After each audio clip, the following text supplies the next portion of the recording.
Hello everyone, আসসালামু আলাইকুম। আমি শামিমা, সবাইকে ওয়েলকাম করছি আমার নতুন আরও একটি ভিডিও দেখার জন্য। আশা করছি সবাই অনেক ভালো আছেন। তো আজকে আমি আপনাদের সাথে শেয়ার করব কিভাবে বাসায় খুব সহজেই অনেক মজা করে রেস্টুরেন্টের মতো করে পিৎজা বানানো যায় এবং তাও খুব কম অল্প উপকরণে।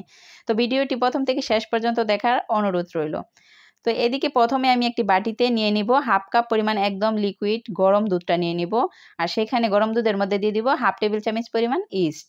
আর দিয়ে দিব সামান্য পরিমাণ লবণ, এখানে আমি হাফ চা চামচ হবে দিয়েছি। তারপর দিয়ে দিব এখানে 1 টেবিল চামচ পরিমাণ চিনি। আর দিয়ে দিব 1 কাপ পরিমাণ ময়দা। এই সবগুলো উপকরণ দিয়ে হাত দিয়ে খুব ভালো করে আমি মেখে একটি সফট ডো তৈরি করে নেব। এই তো আমার ডোটা তৈরি করা হয়ে গেছে। এখন আমি এটি 1 ঘন্টার জন্য রেস্টে রেখে দিব। আপনারা মিনিমাম আধা ঘন্টা পর্যন্ত রেস্টে রেখে দিতে পারেন।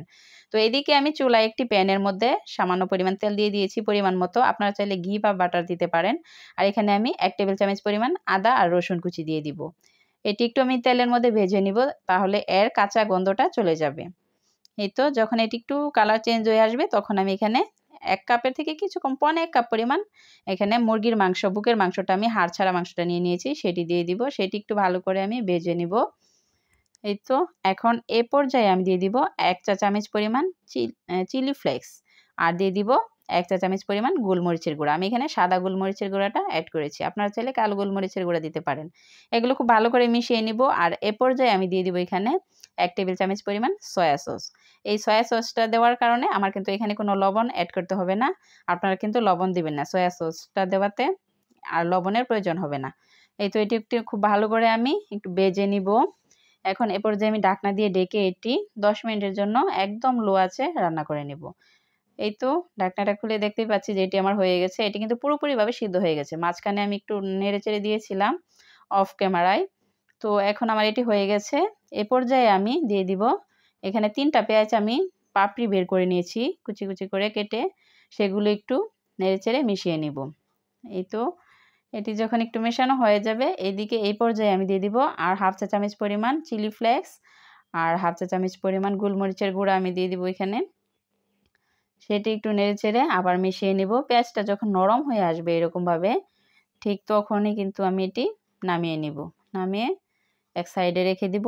আর এইদিকে আমি যে ডোটা 1 ঘন্টার জন্য রেস্টে রেখে দিয়েছিলাম, এই তো দেখেন মাশাআল্লাহ আমার ডোটা অনেকটাই কিন্তু ফুলে একদম বড় হয়ে গেছে। এখন আমি এটি হাত দিয়ে খুব ভালো করে মুথে নিব। এই তো মুথে এখন আমি একটি রুটি মেকারের মধ্যে, আপনারা দেখেই বুঝতে পারছেন আমি ঠিক এরকম রুটি বানানোর যে মেকারটা, সেই রুটি মেকারে আমি এখন এই রুটিটা বেলে নেব। আমি ঠিক যে এরকমভাবে বেলছি আপনারা দেখেন। এখানে সামান্য পরিমাণ ময়দা আমি দিয়ে দিয়েছি, না হলে কিন্তু এটি লেগে যাবে।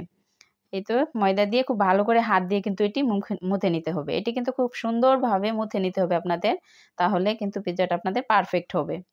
এই তো দেখেন আমি আরেকটু ময়দা লাগিয়ে এভাবে বেলানি দিয়ে বেলে নিচ্ছি একটি রুটি। আমি যেই সাইজের পিজ্জাটা বানাবো ঠিক সেই সাইজে আমি একটি রুটি বানিয়ে নিব। এটি আমি একদম পাতলাও করিনি, আবার অনেক বেশি মোটাও করিনি। আমি একদম মিডিয়াম সাইজে এই পিজ্জাটা বানাচ্ছি।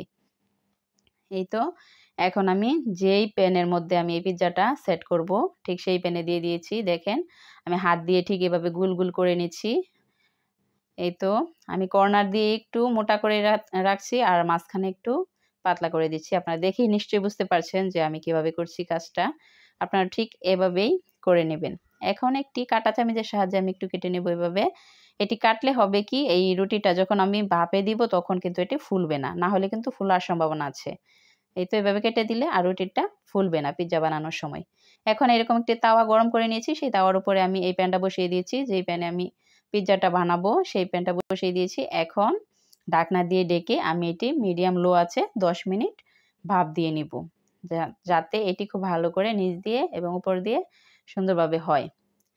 এই পর্যায়ে আমি ঢাকনাটা খুলে এখানে পরিমাণ মতো টমেটো সস দিয়ে দিচ্ছি। আপনারা আপনাদের ইচ্ছে মতো টমেটো সসটা নিতে পারেন। এই উপকরণগুলো আপনারা আপনাদের ইচ্ছে মতো নিতে পারেন, কমিয়ে বাড়িয়ে।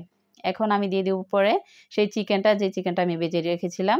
আপনারা চাইলে কিন্তু এখানে ক্যাপসিকামও দিতে পারেন। যেহেতু আমার বাসায় ক্যাপসিকাম ছিল না, সেই জন্য আমি এই উপকরণগুলো দিয়েই এটি বানিয়েছি। আর এই চিজটা আমার ঘরেই বানানো ছিল, একদম মজরেলা চিজের মতোই হয়েছে। এই চিজটা খুব ভালো ছিল। এখন আমি আলাদাভাবে কাটার দিয়ে কেটে এই চিজগুলো উপর দিয়ে দিচ্ছি। আপনারা আপনাদের ইচ্ছে মতো চিজটাও দিয়ে দিবেন। আপনারা কমিয়ে বাড়িয়ে নিতে পারেন। আমি ঠিক এরকম এইটুকু দিয়েছি। আর সামান্য পরিমাণ গোলমরিচের গুঁড়া ছিটিয়ে দিয়েছি আর চিলি ফ্লেক্স দিয়ে দিয়েছি। আর এখন যে মশলাটা আমি এড করব, এই মশলাটা কিন্তু পিৎজার স্বাদটা আরও দ্বিগুণ বাড়িয়ে দিবে। এই তো স্বাদে ম্যাজিক মশলাটা, এই মশলাটা আমি এড করেছি এখানে। আপনারাও চাইলে কিন্তু এই মশলাটা দিতে পারেন। এই তো দিয়ে এখন ঢাকনা দিয়ে ডেকে 10 থেকে 15 মিনিট আমি একদম মিডিয়াম লো আঁচে এটি রেখে দিব। এই তো দেখেন ভিউয়ার্স, আমি 15 মিনিট পর ঢাকনাটা খুলে দেখতেই পাচ্ছি যে আমার চিজটা কত সুন্দরভাবে মেল্ট হয়ে গেছে। আপনারা দেখে নিশ্চয়ই বুঝতে পারছেন যে দেখেন চিজটা কত সুন্দরভাবে মেল্ট হয়েছে, সবকিছুই খুব সুন্দরভাবে সেট হয়েছে। আর পিৎজাটা কত ইজিলি উঠে পড়েছে। তো এই তো দেখেন ভিউয়ার্স, আমি এখন পিৎজাটা একটি প্লেটে সার্ভ করে আপনাদেরকে দেখাচ্ছি যে এটি কত সুন্দরভাবে পারফেক্টলি হয়েছে। আপনারা কিন্তু আমার এই রেসিপিটা ফলো করে এভাবে বাসায় একবার পিৎজার বানিয়ে ট্রাই করবেন। তখনই কিন্তু বুঝতে পারবেন যে আসলেই কিন্তু এটি অনেক মজার হয়। এই তো দেখেন, আমি একটু কেটে আপনাদের সাথে শেয়ার করি যে কতটা পারফেক্টলি হয়েছে। এই তো দেখেন, আপনারা কিন্তু চাইলে এখানে আরও অনেক বেশি চিজ দিয়েও এটি বানাতে পারেন। আমি কিন্তু অনেক বেশি চিজটা দেইনি। এই তো দেখেন ভিউয়ার্স, আপনারা দেখে নিশ্চয়ই বুঝতে পারছেন যে এটি কতটা পারফেক্টলি হয়েছে। আপনারা কিন্তু একবার বাসায় এটি ট্রাই করবেন। আর যারা আমার এই ভিডিওটি ফেসবুক থেকে দেখছেন তারা আমার পেজটি ফলো দিয়ে দিবেন। তো আজকের মতো এখানে বিদায় নিচ্ছি। ভালো থাকবেন সবাই। আল্লাহ হাফেজ।